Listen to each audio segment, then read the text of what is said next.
Police in Carl Junction investigate reports of gunfire outside a grocery store. State health officials label parts of southwest Missouri as COVID-19 hotspots. President Biden meets with the German chancellor in what's likely her final official visit to the White House. I'm Skyler Henry with more on the objectives from today's meeting. The 4 states' most watched news starts now. Law officers investigate reports of possible gunshots in Carl Junction. This is KOAM News at 5. Sheriff's Department says witnesses report hearing gunshots in the parking lot of Harp's grocery store around 1:35 this afternoon. Investigators say they did find evidence in the parking lot of a possible shooting, but they have not found a victim. Officers are looking into witness reports that a couple of vehicles might have been involved. An uptick in Missouri COVID-19 cases is causing a bigger push to get vaccinated. Missouri Department of Health and Senior Services labels several southwest Missouri areas as COVID-19 hotspots. Those include Joplin and Jasper and Newton counties. The Jordan Valley Community Health Center today held a vaccination clinic in Joplin to reach those still hesitant about getting their shot. People are finally getting the message that they need to get a vaccination or else they will get COVID. That seems to be the message coming from our medical people all over the state. And so we're beginning to see more interest from people who previously hadn't been interested. Health officials say increasing cases and new variants are prompting some people to now get the vaccine. Southeast Kansas is also seeing rising cases of COVID-19, including cases of the Delta variant. Statewide, Kansas recently saw its highest 7-day average of new cases since March, around 350 cases per day. We spoke with the Wilson County health officer who also practices family medicine to hear about what she is seeing. We still have to be very vigilant about protecting ourselves and protecting those that we love. We're seeing this Delta variant become something that is very contagious. It's infecting lots of people, even people who have been vaccinated. And so we have to realize that we have to be careful about what we are doing, whether it's wearing masks, social distancing, and knowing that we're not out of the woods with this pandemic. Dr. McKinney says the cases involving vaccinated people are less severe than with unvaccinated people. The U.S. Surgeon General issued the first health advisory of the Biden administration.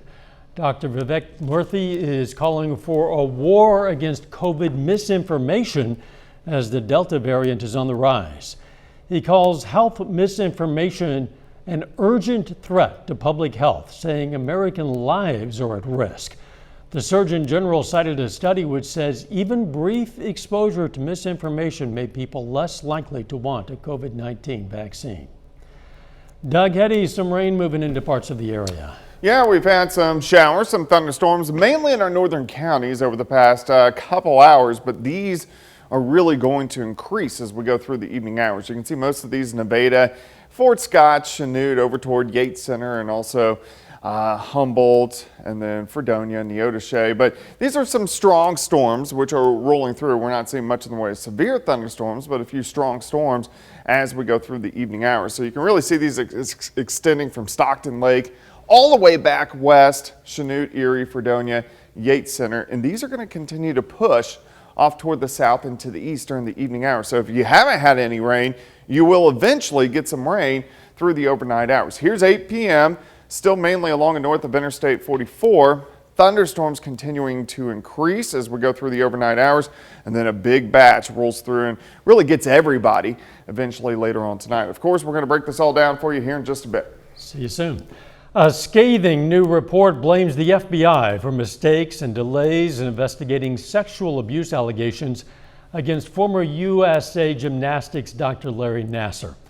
The Justice Department found FBI agents learned of the allegations in 2015, but waited more than a year before opening an investigation.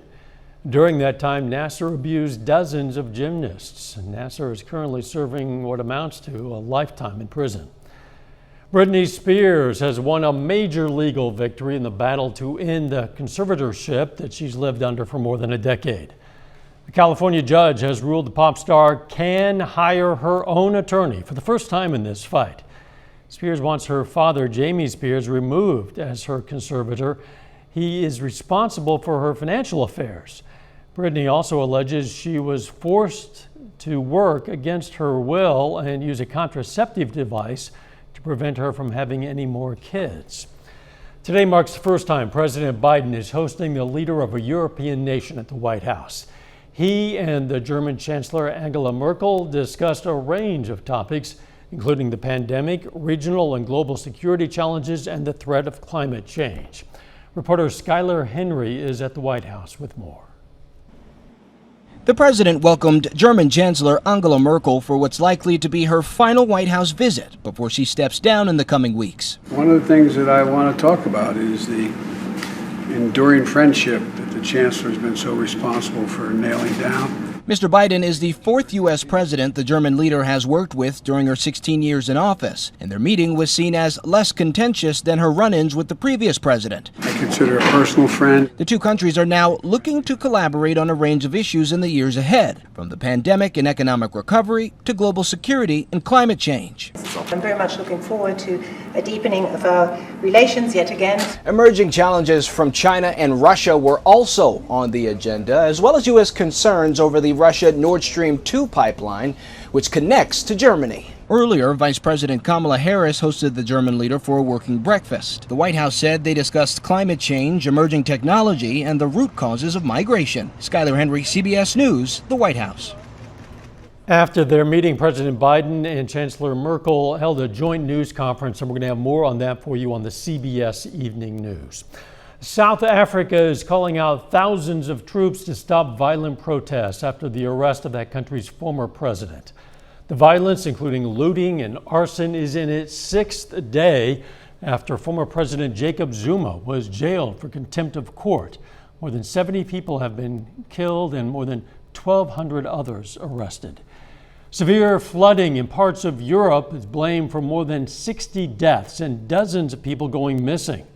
Storms across parts of Western Europe caused the flash floods overnight. The flooding has swept away cars and caused houses to collapse. Still ahead, payments starting to roll out. Millions of families will start to see long-awaited financial relief this week.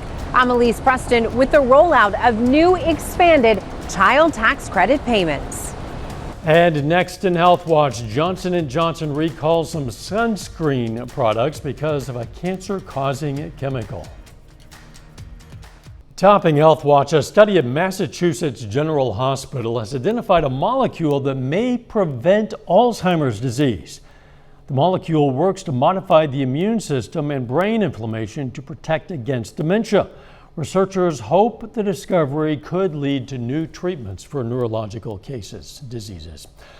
New research on mice finds antibiotics early in life can affect brain development. The study at Rutgers University shows mice exposed to low-dose penicillin just before birth or immediately after have altered genes, the part of the brain where memory is developed. In the U.S., the average child receives 3 courses of antibiotics before age 2. Johnson & Johnson is voluntarily recalling 5 of its aerosol sunscreens after detecting a cancer-causing chemical in some samples. The recall comes at peak season for sun protection. Michael George reports. At Bowen Pharmacy in New York City, shelves were cleared of 5 types of spray-on sunscreen made by Johnson & Johnson. The company has voluntarily recalled 4 Neutrogena sunscreens, as well as its Aveeno Protect and Refresh product, after finding low levels of the chemical benzene in samples. Obviously, there's a mistake here, and we have to figure out where that mistake came from. I assume it's one of the ingredients that they had used was not pure, and it had a contaminant of benzene in it, and unknowingly, that ingredient got mixed in with the other ingredients, and we're seeing it in the final product now. The recalled products are sold nationwide at both small and large retailers like Target, Walgreens, and CVS at a time when sunscreen is in high demand. Oh yeah, it's very popular, especially because we're right next to Central Park. People stop in here all the time and get some sunscreen before they go to Central Park. Benzene is a commonly used chemical found in household products like detergent or paint. But the CDC says in high levels it can damage the immune system or even cause cancer. There's no cause for panic here at all. I'm not worried about the cancer here, but I am glad it's being taken off the market. This is a call to arms. Every company, do the quality controls before you release the product. Johnson & Johnson says it's investigating the benzene's origin and it's urging customers to use an alternative sunscreen to protect themselves from skin cancer. Michael George, CBS News, New York. The recall includes all can sizes and all levels of SPF for the 5 recalled sunscreen products.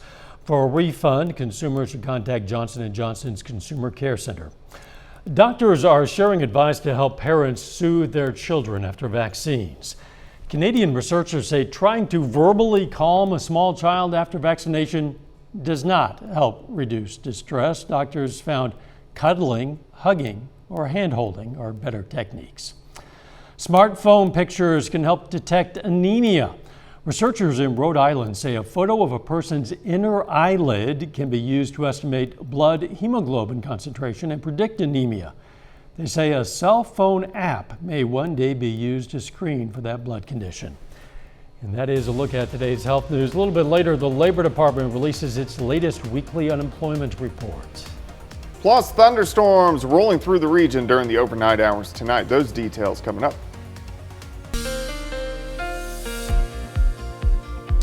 Well, it turned out to be a pretty good Thursday for us today. Still on the warm and the humid side, but we do have showers. Thunderstorms are really increasing as we go through the evening hours. And we could get some heavy amounts of rain. So that's why we have flash flood watches in effect. Slivers, southwestern parts of Missouri, Oklahoma, and also on the Kansas side as we get a pretty good batch of showers and thunderstorms rolling in for us tonight. You can already see these thunderstorms over the past several hours. These are mainly in our northern counties. Not too strong or severe. We are getting a few stronger storms. I don't think we'll have much in the way of severe weather as we go through the evening hours, but we are going to have some strong storms and we are going to get some heavy amounts of rain. Let's go ahead and zoom in. Most of the metro just seeing maybe a random sprinkler too. All the action is really up to the north. So here's Stockton Lake. Let's go west toward Nevada. Here's I-49. Here's 54 over to Fort Scott. Pretty good batch. Fort Scott and the northern parts of Crawford County, Girard, Pittsburgh are staying dry right now. Let's go a little bit farther toward the west. Pretty good complex moving out of Yates Center, Iola, Chanute, pushing into Erie, and then stretches back toward Fredonia. Pretty good little thunderstorm going on in Fredonia, Kansas at this time, and then a little bit more extend farther west near Eureka. These are just going to increase as we go through the rest of the evening hours, and this whole batch will slowly shift toward the south and to the east. So if you haven't had any rain, you're eventually going to get some rain later on tonight. Let's go through time. Here's 8 p.m. Scattered showers and thunderstorms. Again, a couple of these could be strong, maybe low grade severe, but still most of these north of Interstate 44. They continue to redevelop through the evening hours. So here's 11 p.m., pretty good batch out in our western counties. They continue to push east, work through. After midnight, I think, is when they really sweep south of Interstate 44. And then as we go into the morning hours, we're still going to be wet when you wake up in the morning, but then we'll start to dry out a bit as we go through the day. Where are you seeing the rain? 70s. Where you aren't, we're sitting into the 80s. Looks pretty good. 7th and range line, a lot of clouds at this point in time. Through the evening hours, we slide back through the 80s, 70s. Eventually, we'll dip back near 70 a little bit later on tonight. But this is all caused by an upper level wave upstairs in the atmosphere and then also a cold front out across western parts of Kansas. And this front's just going to slowly sag south over the next couple days. And it's going to take its time doing it. So we're going to have chances for scattered showers and thunderstorms sticking around over the next several days. After we get rid of the batch tonight into tomorrow morning, I think most of the rain's out of here by mid to late morning. As we go into the afternoon, we are still going to have some hit and miss pop-up storms. I would say maybe 30% coverage in the area, but we're still going to have some pop-up storms during the afternoon. 80 by noon, high temp, right around 85. Tomorrow night, a few isolated thunderstorms, and then as we go into Saturday, I think most of the day looks pretty good. We're going to get isolated thunderstorms, and then a pretty good batch will develop again by the time we head into Saturday night and also into Sunday morning. So we could get quite a bit of rain over the next 2 or 3 days. Thunderstorms tonight into tomorrow morning, isolated storms tomorrow afternoon, and then pop-up storms through the weekend. Temperatures kind of hold mid to upper 80s for highs. Yeah, could add up to quite a lot of rain. Yeah. Thanks, Doug. Coming up, the federal government begins sending out new child tax credit payments. First, though, we honor a local veteran. Pete Masser served in the U.S. Army from 1942 to 45. The Girard, Kansas native was stationed in England, France, and Germany, and we salute Staff Sergeant Pete Masser, a four-state hero. In today's Consumer Watch, millions of working families have begun receiving their first installment of the increased child tax credit today. The monthly payment is part of the American Rescue Plan that Congress passed in March. Elise Preston tells us how it works. Payments for nearly 60 million children, totaling $15 billion, went out today. President Biden says the increased child tax credit will give working families some breathing room and halve child poverty rates in America. This has the potential to reduce child poverty in the same way that the Social Security reduced poverty for the elderly. The monthly payments will help more families right away, like mother of two Evelyn Mitchell Irby. The Memphis real estate agent temporarily stopped working to battle breast cancer. Just taking the time off and the recuperation and things like that, not to mention just the mental struggle. The child tax credit is up from $2,000 to $3,600 for kids under 6 and $3,000 for older children. Half the money will be paid out over 6 months. Parents will have to claim the rest on their tax returns, and families have to make under a certain amount to qualify. For a married couple filing jointly, that's $150,000 or less. The IRS will send out money based on last year's tax return. So people who started making more money this year and no longer qualify for the credit need to go to irs.gov and opt out. Because if you get it and you don't qualify, you have to pay back that money to Uncle Sam next tax season. Mitchell Irby is now cancer-free and working again, but the extra money is welcome after months of lost wages. Everything has increased, so at least being able to help put a dent in some of those bills will be great. A financial boost helping her move forward as she puts the past year behind her. Elise Preston, CBS News, New York. Families that make no income will also receive the credit. Again, parents can get more information through irs.gov. Fewer Americans signed up for unemployment benefits last week. According to the Labor Department, first-time filings for weekly jobless claims fell by 26,000 to 360,000. That marks a pandemic-era low and moves the needle closer to pre-pandemic levels. Some Americans are becoming more careful about their consumer debt. According to a new survey by LendingTree, nearly half of credit card holders opt for their debit card as their primary payment method. Of those preferring their debit card, they typically use credit for big ticket items or emergencies to avoid the temptation to overspend.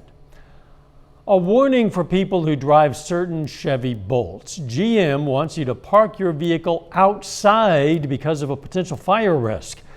The automaker says don't charge the car overnight after 2 of the electric vehicles caught fire after recall repairs were made. This applies to models between 2017 and 2019, previously recalled due to several fires in the batteries. A final check of the forecast next.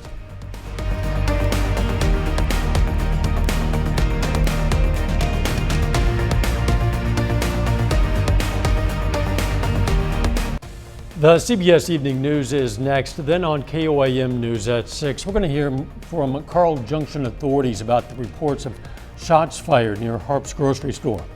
Plus, Missouri's governor signs new regulations for unlicensed residential child care facilities. And the Kansas legislature passes a law to change how unemployment benefits are received. Stay with us for the CBS Evening News and then KOAM News at 6. Yes, some of you are getting some rain at this moment. In some cases, I guess quite a lot of rain, and more rain is on the way. Most of our showers and thunderstorms right now are in our northern counties, but everybody will get thunderstorms throughout the overnight hours tonight into tomorrow morning. Rain will taper off mid-morning. We are still going to get a few isolated thunderstorms during the afternoon, tomorrow night, and Saturday. And then I think our next bigger batch rolls in Saturday evening into Saturday night. Thanks, Doug, and thank you for joining us. The CBS Evening News is next, and of course, we're going to be right back here for KOAM News at 6. See you then. Let's make it a great evening.